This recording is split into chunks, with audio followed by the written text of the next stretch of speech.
Muito boa tarde a todos. Hoje é dia 6 de janeiro de 2020. Aproveito para desejar um ótimo ano a todos, os de boa vontade, na luz da verdade, a mensagem do grau de Abdushim. Eu quero falar hoje sobre o descobrimento dos ossos de Cristo. Eu afirmo já há anos que eu sou o redescobridor dos ossos de Cristo, a sepultura oculta de Cristo, que estão, conforme é minha convicção, no fundo da caverna direita do Calvário de Gordon, em Jerusalém. Esse local fica mais ou menos a 700 metros na direção norte, ao norte da Igreja do Santo Sepulcro.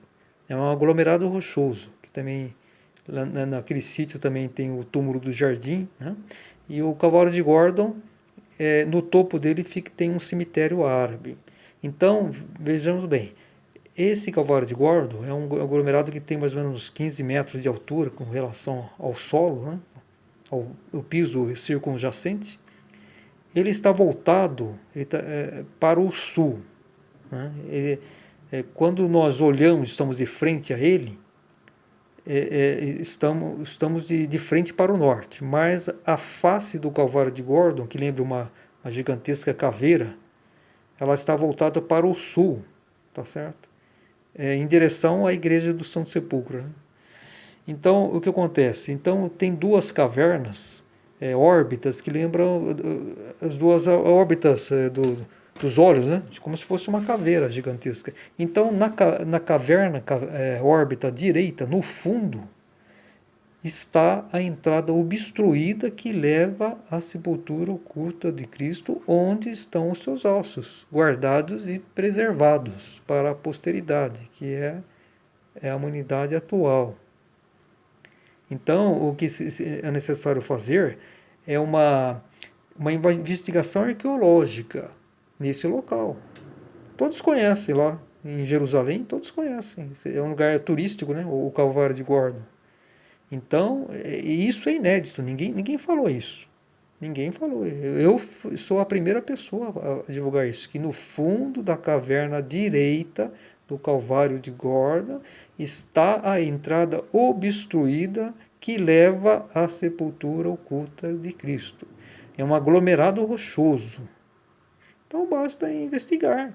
É simples, muito simples. Investigar no fundo dessa caverna, que é uma caverna pequena, né? Deve ter uns 2 metros de profundidade, mais ou menos 1,5 metro de largura por 1 metro de altura, ou 1,20 m, enfim. Basta ir lá nessa caverna. Lógico que tem que ter autorização, né? Tem que ser arqueólogos, tem que ser instituições, tem que ser pessoas competentes e autorizadas a fazer. Agora, eu não sei, porque com quem teria pedir autorização para isso, né? Se seria a prefeitura de Jerusalém, ou tem que, não sei se está da autoridade palestina que está naquele território, enfim, tem que se saber isso, mas quem tem que fazer uma investigação são os arqueólogos, que têm competência para isso. Eu estou dizendo exatamente o local, milimetricamente, né? Então basta ir lá, no fundo da caverna direita do Calvário de Gordon. É lá que está a entrada que leva à sepultura oculta de Cristo, como eu divulgo já há muitos anos.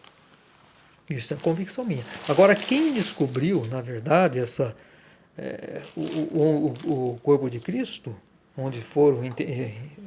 Porque Maria de Nazaré pediu para José de Arimateia e João que transferisse o corpo, ocultasse o corpo de Cristo. E eles ocultaram, trabalharam nesse local e na madrugada de domingo de Páscoa eles removeram. Levaram o corpo nos braços de Cristo, né? Envolvido no primeiro sudário, chegando nessa caverna, que eles ficaram 2 noites, né? Na noite de sexta e na madrugada de sábado, eles trabalharam, foi a primeira noite. E na segunda noite, na noite de sábado e madrugada de domingo. Terminaram o trabalho e transferiram. Já no final da madrugada, né? Sob um denso nevoeiro, o corpo de Cristo.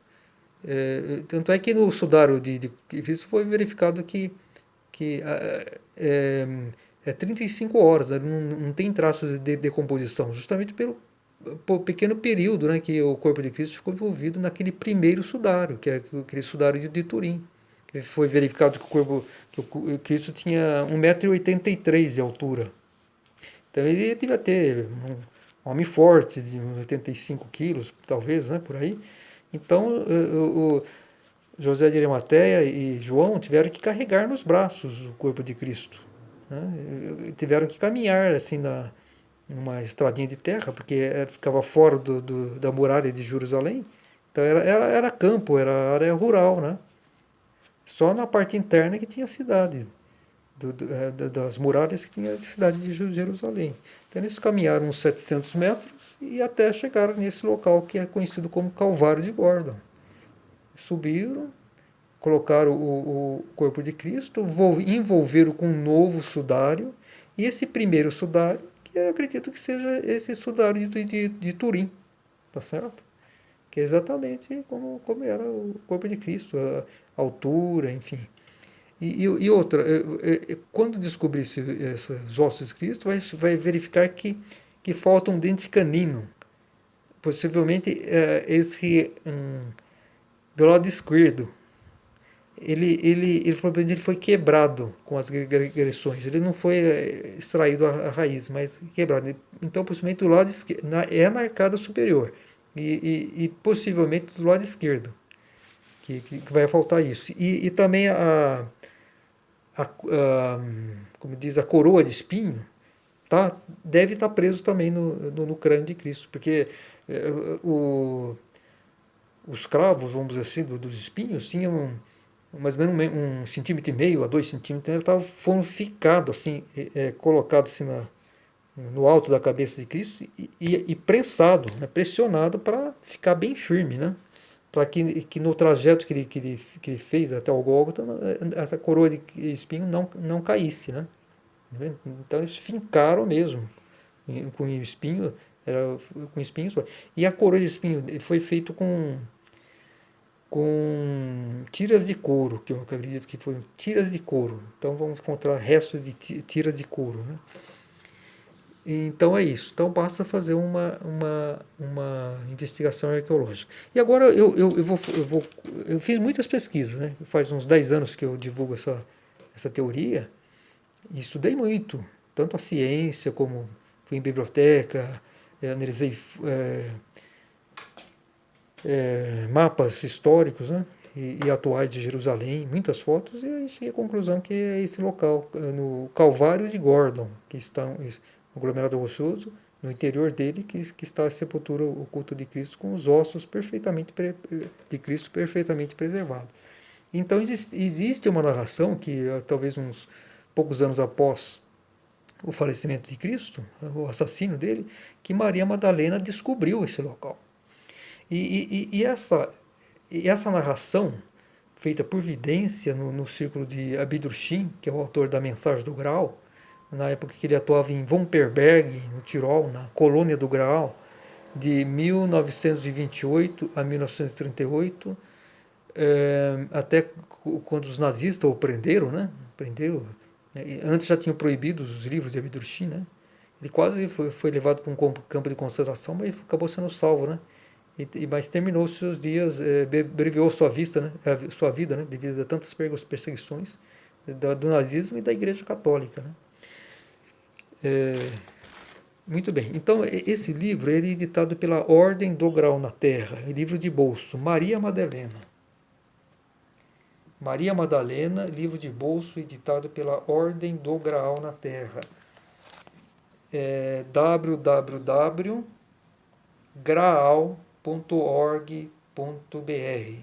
Então, aqui, agora eu vou ler essa narração de Maria Madalena, da descoberta que ela faz. Então, eu afirmo que eu sou o redescobridor redescobridor da sepultura oculta de Cristo.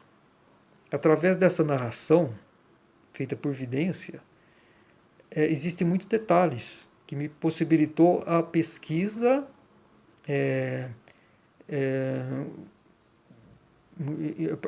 individual, né? Eu nunca estive lá em Jerusalém, eu não sou arqueólogo, eu não sou cientista, mas eu fiz com base aos meus estudos, tudo que eu tinha em mão, tanto a narração espiritual, que foi fundamental, a mensagem do Graal, que é Bidrushim, na luz da verdade, foram fundamentais para esse estudo meu, né? Então eu reuni todo um conhecimento, toda uma pesquisa para chegar a essa redescoberta. Então eu vou agora fazer essa narração de Maria Madalena, essa leitura da narração da vivência que ela teve. E Maria Madalena ela vivia na parte alta da cidade alta de Jerusalém, porque ela era uma pessoa da elite lá, né? Da classe alta de Jerusalém, da época, né? Que ficava na cidade alta. E a casa dela, muito grande, ela, depois que ela conheceu Cristo, né? A doutrina de Cristo, ela transformou a casa dela em abrigo para mulheres abandonadas. Mas naquela noite, na última noite, que ela estava na casa, ela recebeu uma ordem da luz para partir em direção ao mar da Galileia, onde Maria de Nazaré estava morando, agora com seu filho João, o apóstolo João. Entendeu? Então ela teve essa missão.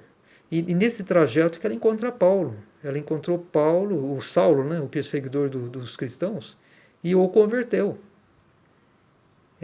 A Madalena estava aí se dirigindo e ela foi feita prisioneira por Saulo. E queria dar um golpe nos cristãos. Né?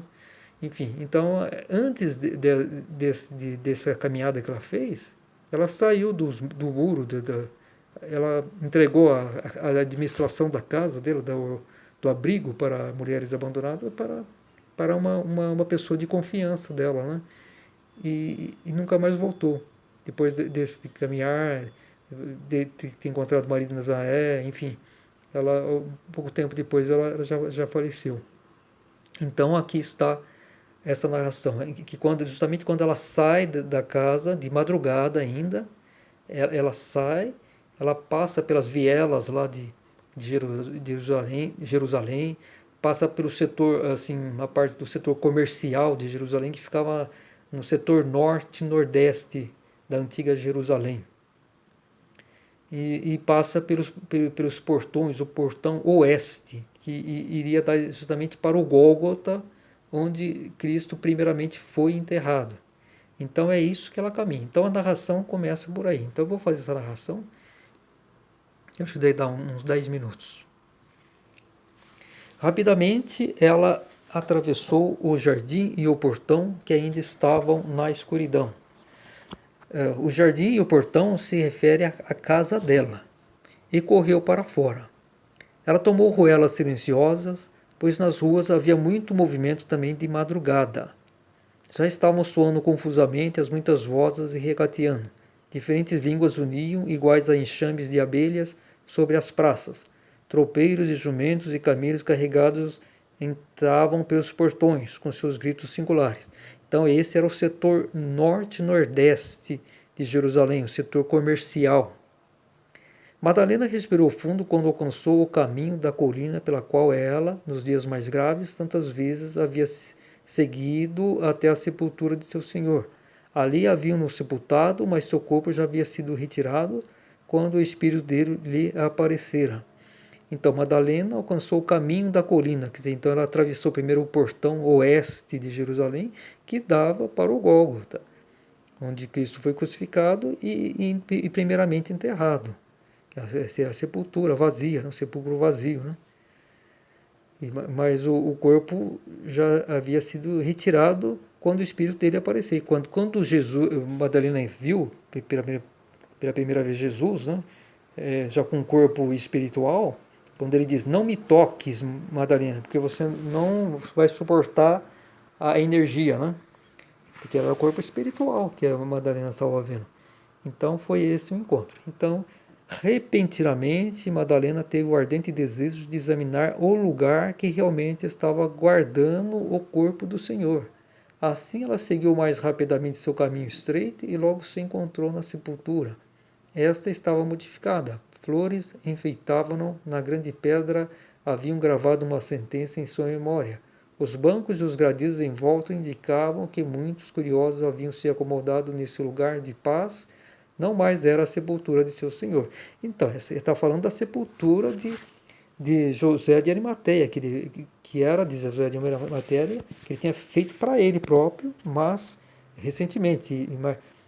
Mas como o seu mestre Jesus foi morto, ele colocou Jesus no sepulcro que ele tinha preparado para ele próprio, né? Tá certo?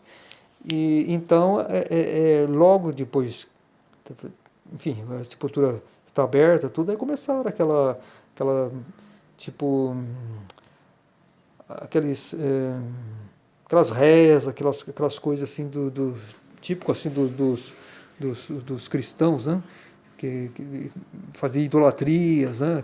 Esse tipo de coisas é, absolutamente pegajosos, né? Que não tem nada mais de paz, de lugar assim, de tranquilidade. Se torna um lugar de idolatria, de rezas, de pedidos, né? É que a gente vê nos templos cristãos, né? Especialmente católicos, né? Enfim, pentecostais também. Então é isso que ela diz, que o que queria se tornar aquilo, que é justamente o que é a igreja de São Sepulcro hoje, né? Vão todo aquele monte de peregrinos, tudo, mas é só para idolatria, para querer perdão dos pecados sem nenhum esforço, é aquele tipo de idolatria e indolência espiritual que nós vemos nos cristãos. E quase, praticamente todos os cristãos têm esse comportamento nefasto, né? Para a sua própria espiritualidade. Para o espírito que via mais profundamente, não era mais nenhum lugar sagrado. E Madalena pressentiu vagamente como ele se transformaria em local de culto e de ganância no futuro. De repente, ela sabia porque não estava na vontade do Pai que o receptáculo que acolhera seu filho caísse nas mãos da posteridade. Justamente Deus Pai, ele que ordenou que retirasse o corpo dele. Como também prova do assassínio, né? Que somente adquiriu o karma a humanidade com esse brutal assassínio, né? Porque a salvação de Cristo é a palavra dele, não era o assassino. Ele não veio aqui para a Terra para ser assassinado, ele veio aqui para dar a palavra viva. Mas o ser humano comodista, os criminosos cristãos, são todos criminosos diante de Deus, querem ver que eles foram salvos porque Jesus foi morto, ele sangrou na cruz. Não é isso, é pela palavra. Mas a palavra eles não querem, eles querem a palavra morta, que eles mesmos transformaram de Cristo, porque a mensagem de Cristo é severa, é um amor severo. Isso ninguém quer. Por que a Igreja Católica cresceu quando foi instituída pelo Império Romano? Porque foi de encontro à indolência, a indolência espiritual humana, os enganos. Aí veio as vendas de indulgências, perdão de pecados. Isso não existe, isso aí é tudo ilusão para, para, as pessoas incautas, né? As pessoas que querem, acham que tudo é fácil. Não é. A justiça é inseparável do amor. Então, para o perdão, tem que seguir as rígidas leis de Deus. Né? Então, isso é esforço pessoal. Então, enquanto ele está na terra, a pessoa fica se iludida que está salva, mas depois que parte para o além, vê que não, que está perdida. Porque se autoiludiu. Né? O que caracteriza o cristão? Ganância. O cristão se caracteriza pela ganância, pela presunção, pela indolência espiritual, pela, pela, pela vaidade, né? Vaidade, ilusões, completamente iludido.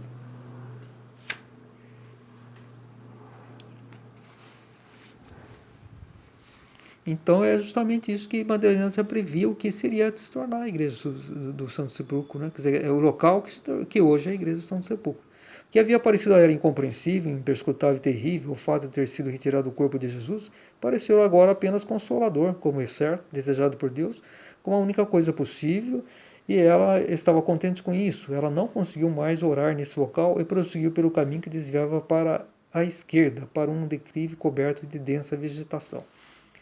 Esse é um caminho que existia antes, né?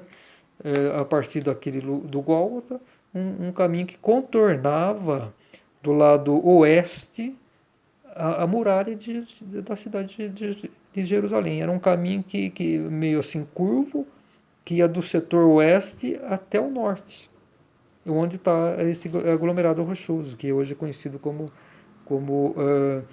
Calvário de Gordon. Agora, de tempo de Cristo até hoje, as muralhas, uma boa parte mudou, né? O sítio, o local das muralhas, foram feitas novas muralhas, né? Partes, né? Então, o Gólgota, que antes ficava fora das muralhas, porque os judeus enterravam os seus mortos só fora das muralhas, né? E também a crucificação era feita no Gólgota, fora das muralhas. E hoje não. Desde Saladino, lá da Idade Média, né? Do Império Otomano, que estabeleceu a muralha oeste, que incluiu aquele sítio do Gólgota, que hoje é a Igreja do Santo Sepulcro, onde está a Igreja do Santo Sepulcro. Uma trilha estreita, recentemente aberta, a guiou-a. Uma folhagem cinza esverdeada envolvia e as plantas abobadavam-se como verdes cúpulas acima de sua cabeça, tão baixo que ela teve de inclinar-se. Assim ela chegou à meia altura da colina que se ligava ao Monte do Calvário. Um agrupamento de rochas acolheu Madalena, e ela viu diante de si uma caverna cujo arco à direita estavam ciselados 3 cruzes. Então vamos lá. Ela chegou, fez esse caminho, que era um caminho de terra, certamente, né? E ela chegou a meia altura da colina que se ligava ao Monte do Calvário. Olha, o Monte do Calvário é o Monte Sião, tá certo? Quer dizer, o Monte Sião é uma espécie de rocha, uma rocha de talvez de um comprimento de uns, sei lá, vamos supor aí uns 700 metros de comprimento, que ele vai desde o Monte Sião e ele termina junto lá ao Calvário de Gordon. Porque Jerusalém foi assentada em dois sistemas rochosos. Do Monte Moriá, tá certo, que fica do lado direito, vocês estão em direção para norte, olhando de frente para norte, fica ao lado direito. Aquela colina, aquela rochoso, né? Aquela rocha que vai do Monte Moriá desde o templo, né? A esplanada do templo, que termina justamente no Calvário de Gordon. Né? Enquanto que o Gólgota faz parte daquele aglomerado que fica do lado do Moriá, que é o Monte Sião, né? Então o Gólgota é uma continuação e ele também termina junto lá lá do Calvário de Gordon. Então quando ela diz aqui, por exemplo, a meia altura da colina que se ligava ao Monte Calvário, então essa colina está dizendo do Monte Moriá, que se ligava ao Monte do Calvário, que era o Monte Sião, tá certo? Não é exatamente o Monte Sião, quer dizer, é o aglomerado do rochoso do Monte Sião, que ela segue paralelo com o do Monte Moriá. E foram justamente nessas colunas rochosas que foram assentadas a cidade histórica de Jerusalém. Então ela viu diante de si uma caverna cujo arco à direita estavam ciselados 3 cruzes. Então é justamente isso que é o arco, caverna à direita do Calvário de Gordon. E também, observando muito as fotos, se percebe que no arco superior, né, direito, né, vamos supor, direito, quando está se olhando de frente, né, então seria, vamos supor, esse aqui, né, no arco, órbita direita. O arco superior estava cinzelado 3 cruzes, né? Isso se percebe observando as fotos, que se lembram um ciselamento bem rústico de três cruzes, que possivelmente quis dar uma referência à crucificação de Cristo. Ela entrou nessa caverna que parecia estar sendo usada pelos pastores como abrigo contra intempéries. Bem estreita era a passagem que se apresentava do lado direito e que indicava para baixo. Não obstante, uma pessoa podia passar apertadamente. Então, essa abertura ela não tinha sido lacrada como está hoje. É isso que é a conclusão. Então, ela se introduziu nessa estreita abertura que dava para um túnel interno, foi cavado na rocha, que talvez de uns 8 metros de comprimento, cujo final dá para a sepultura oculta de Cristo, né? Que foi também fechado, né, internamente. Então, quando se entra, vejamos, estamos então de frente para o Calvário de Gordon. Entramos nessa caverna direita, quer dizer, isso o público não dá, né? Mas vamos supor que um explorador que entre nessa caverna direita, ele localiza essa entrada que está obstruída, ele desobstrui, começa a caminhar, entrar nesse túnel cavado na rocha, e ele vai em direção leste, tá certo? E no final desse túnel se avista o Monte das Oliveiras, lá do setor leste, né? Quer dizer, que está mais ou menos 1 quilômetro distante, aproximadamente 1 quilômetro do Calvário de Gordon. Com determinação, admirando-se de si própria, pois ela presumia apenas como que sonhando o motivo de seu verdadeiro perscrutar, ela teve a coragem de introduzir-se pela estreita abertura, encontrando o que havia esperado, um corredor estreito e baixo. Como o reflexo do espelho, ela divisou diante de si as figuras de José de Arimateia e de João, carregando o corpo do Senhor envolvido em panos. Madalena sabia que esses quadros, nisos como um espelho, coloridos, andando como vivos à sua frente, deviam dar-lhe o conhecimento sobre o local de abrigo do invólucro terreno do Filho de Deus. O temor sagrado e respeitoso tomou conta dela, e a dor que havia revolvido sua alma, quando da morte do Senhor, manifestou-se novamente. Parecia-lhe andar, de fato, silenciosamente, abaixada passo a passo, juntamente com esses dois fiéis, pelo escuro e estreito corredor para proteger e guardar o querido corpo do Salvador de acordo com a ordem da luz. Ela vivenciou o momento em que o estreito corredor se alargou e uma pequena caverna acolheu os homens que deitaram o corpo de Jesus num banco de pedra, untando-o conforme a prescrição e envolvendo-o em panos brancos.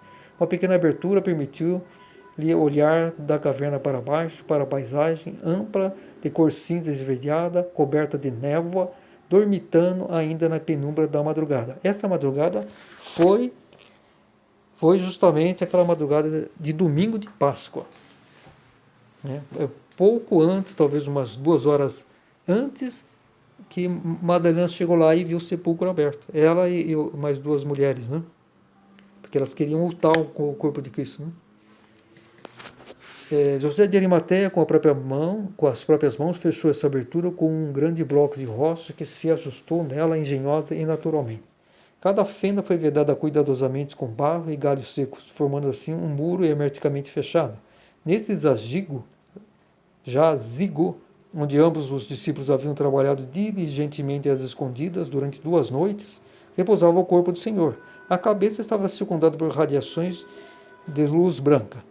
Ao voltar à consciência, Madalena estava no fim do pequeno corredor, abaixada, como também caminhara, comprimindo seu rosto contra o muro frio e úmido de um natural conjunto de rochas. Era áspero ao tato, barrento e algo úmido, de cor marrom cinzenta, opaco e arenoso. Ela não pôde prosseguir. Sabia que essa era a entrada para o nicho em que os discípulos haviam sepultado o Senhor. Uma luz branca, a mesma que lhe dera a ordem de noite para ir até a sepultura, chamejava em sua volta, e pareceria que essa luz atravessava com seu brilho o muro grosso diante dela. Ela viu os panos brancos que envolviam o que restava do corpo do Senhor, e viu o crânio dele de forma nobre e maravilhosa, principalmente a testa e a curvatura simétrica da cabeça. Na fileira dos dentes bem brancos de cima faltava um dente canino. Esse pequeno ponto escuro gravou-se profundamente em sua memória como um sinal especial.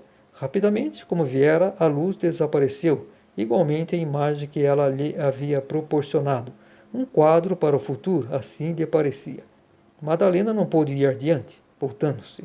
Regressando em silenciosa e íntima oração, seguiu o caminho pelo qual viera, procurando a trilha mais curta em direção à morada de Mãe Maria.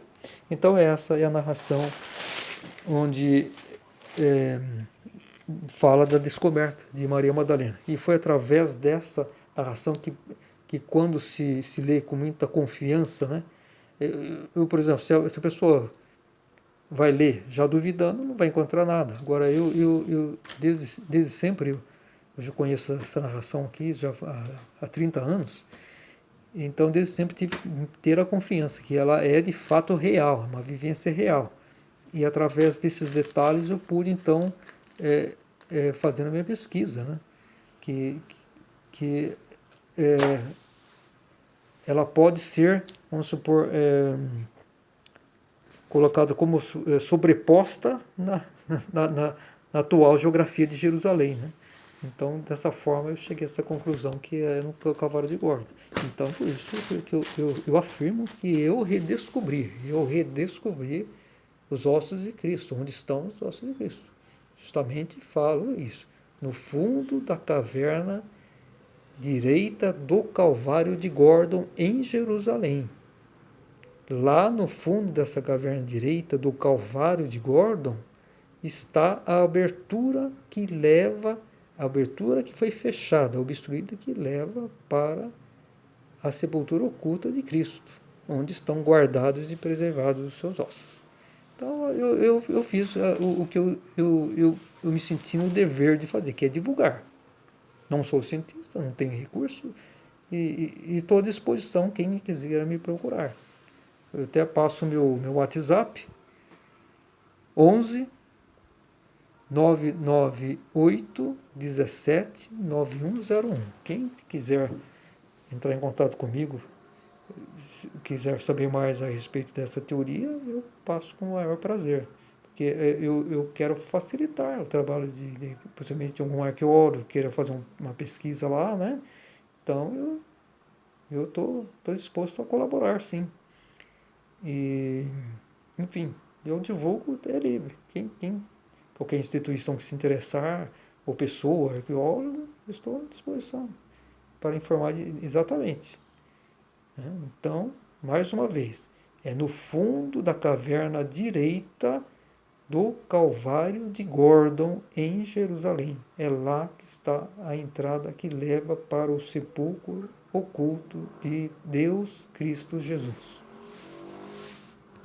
Muito obrigado a todos.